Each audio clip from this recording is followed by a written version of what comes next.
Hey, what's up, everybody? This is Charles Sabanson, and welcome you guys to another episode of the DREAMERSPRO show. We cover everything from sports, hot topics, classic debates, entertainment, and we'll give you guys the first perspective on things and how we see them. And today, this is a fantastic show that we have here for you guys. Before we get into it, please make sure you like the video and sub to the channel. So this is something that I wasn't expecting to talk about. So as you guys know, we're amongst the school of thought, DREAMERSPRO and a few other channels, where we're not as enamored with modern athletes as the way some people are. Some people really love to promote the modern guys, say that, hey, they're much better than players from the past. They're more advanced, especially in the NBA. They're more, they just say they're better. They say they're bigger, they're faster, they're stronger, all of these things, which are not true, and none of which can be proven, right? We've had tall players in the NBA 20, 30 years ago. We have tall players now, right? We've had quick players in the NBA 20, 30, 40 years ago. We've had quick players now. We've had athletic freaks decades ago. We have them now. Just go all the way back to Spud Webb and Nate Robinson, and you can look at freakishly athletic point guards like Russell Westbrook, Derrick Rose, and you have John Morant, and I mean, like Zion, Blake Griffin. These are we've seen examples of this. We've had quick players like Allen Iverson and others. So we've already seen examples like this. But I think the reason why people say that is because people like to feel like things are getting better. So they say that, and we can actually look into society and see that society is actually regressing, and there's a lot of evidence to prove that. To show that society is actually taking a step backwards, and human beings, you can make an argument, are getting dumber by the day with all of these aids that they have, causing them to use less of their brains, but somehow people still believe that we're making strides moving forward. But anyway, I digress. So you have that going on there. But one of the other things that we've said is that if these guys are so smart, why do they play such dumb basketball? Right? Why is the style of basketball that they play so stupid? I mean, you guys watch basketball from a night-to-night basis. You see things that make absolutely no sense. You see 6'10", 11, 7-footers standing at the three-point line, taking out their side. Like, it's just incredible to me. You're 7 feet tall. You clearly have an advantage, a physical advantage, and you're just taking it out of the game.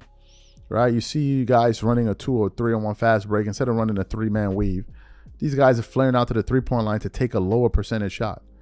You've seen, how many plays have you seen when guys break down a defender, a guy will get right to the cup and then kick it out? You're like, what?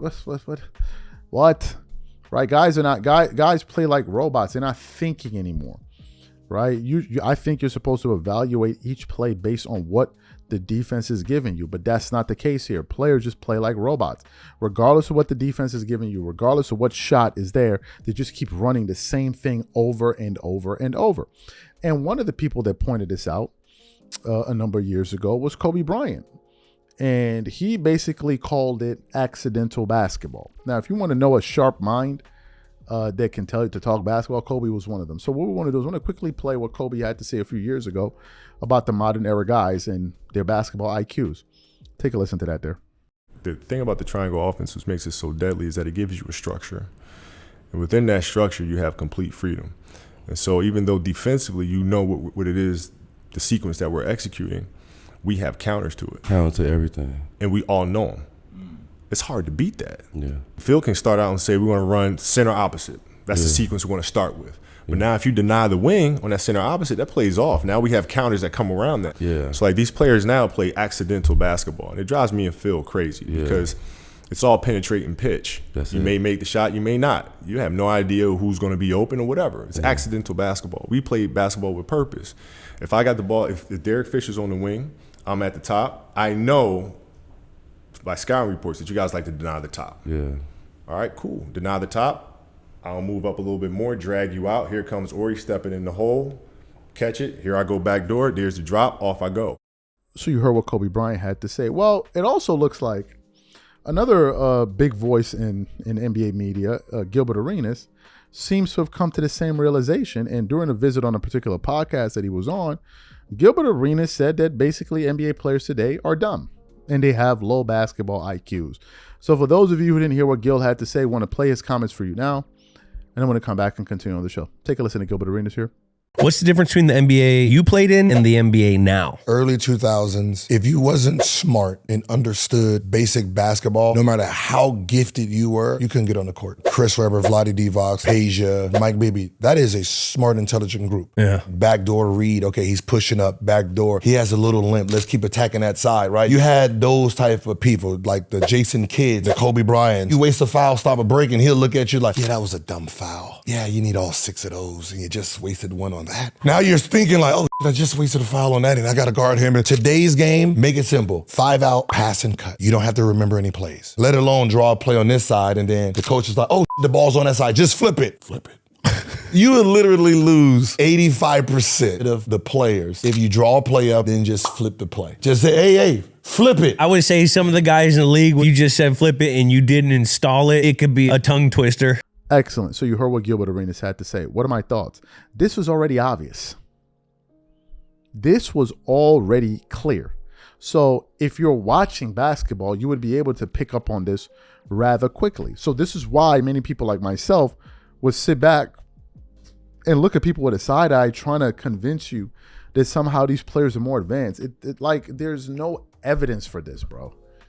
Even if you go down to the most simplistic part of basketball being available, guys are dropping like flies. Guys can't even play a full season anymore. How are players more advanced, but yet they can't handle the rigors of an 82-game season? Meanwhile, guys could do it in the past. Well, what is your explanation for this? Like, can we be serious for a second? Can we be absolutely serious? What's the most powerful thing you have at your disposal? It's your mind. And the fact of the matter is we have a lot of weak-minded players.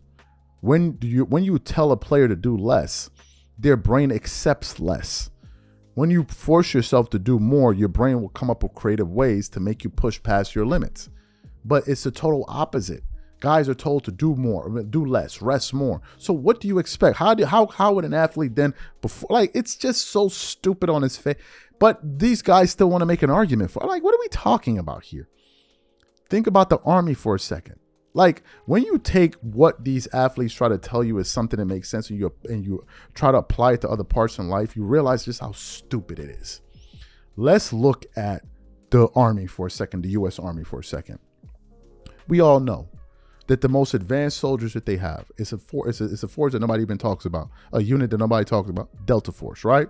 And you know that they're various ranks. Now, let's just go through this and think about this as logical people that are using our brains. Okay, you don't need 1,000 brain cells to figure this out. 1 or 2 will help you get through it. Wouldn't it make sense to say, okay, for you to become a Delta Force level soldier, it would mean that you would need to be better than a Marine. You need to be better than I don't know, all the various designations. So how would the U.S. government be able to determine who can qualify to make the Delta unit? Well, the way that they would be able to discern that is to put them through the most rigorous challenges. And the people that come out of those challenges successfully, those would be the ones that they would be deemed good enough to be part of Delta, right? But in the NBA, these guys are saying the total opposite. They're saying do the least amount, and then somehow by doing the least amount over years and years and years and years, this is going to produce the most advanced players. This is stupidity. People try to get it over on me, and I think about it. I'm like, this makes no sense. It makes no sense. And this is the reason why you see guys dropping like flies every single night. We already heard Tim Grover break down why he feels like athletes today are falling apart in terms of NBA. We've already heard this. Who doesn't know that if you do something periodically or sporadically, you have a higher likelihood of injuring yourself? Who don't know this? We all know this. If you go to the gym and train hard for 2 straight weeks to the point where you can bench press, let's say 100 pounds, and you take off 2 weeks and you come back and they put the same 100 pounds on the dumbbell, on the the bench press, and you try, what's going to happen? You're going to injure yourself, right? Duh. But if you are continuously doing it, your body has already adapted to it. Like, this is so stupid. But yet, people still try to have this argument with you. And they try to use this pseudoscience to come and explain it to you. Like, come on, we know this already. But what Gil is saying is that the way that these guys even think the game, it's so simplistic. Because their brains can only really put have 1 or 2 functions at a time or 3 or 4 inputs at a time. And if you try to tell them anything beyond that, they can't figure it out. They can't figure it out. You've all attended math class. What do they do? During math, they give you problems to solve, right? Problems to solve, problems to solve. And then when you get to the examination, what do? You can solve the problems that you are practicing, but they make them what? A little bit more difficult in the examination. Why? To force your brain to make the leap. That's where you start thinking. Like, come on, we know this already, bro. Like, knock it off. Like, it's okay, bro. I get it. Everybody wants to suck up to the younger guys, but there's no evidence for this. And you got NBA players saying it. That what they're saying is these guys are dumb. Basically, in basketball terms, they're dumb. Gilbert Arenas said, if you run a particular play and they tell you to flip it, they don't know what to do. That's what he's saying. And this is why I used to laugh at Gil when he tries to pump up this error. It's like, Gil, you've already said that these guys are dumb. Why are you trying to blow hot air up there? You know what? To my thoughts. Whatever you guys think, leave your thoughts in the comments. We'll catch you on the next one. I'm out. Peace.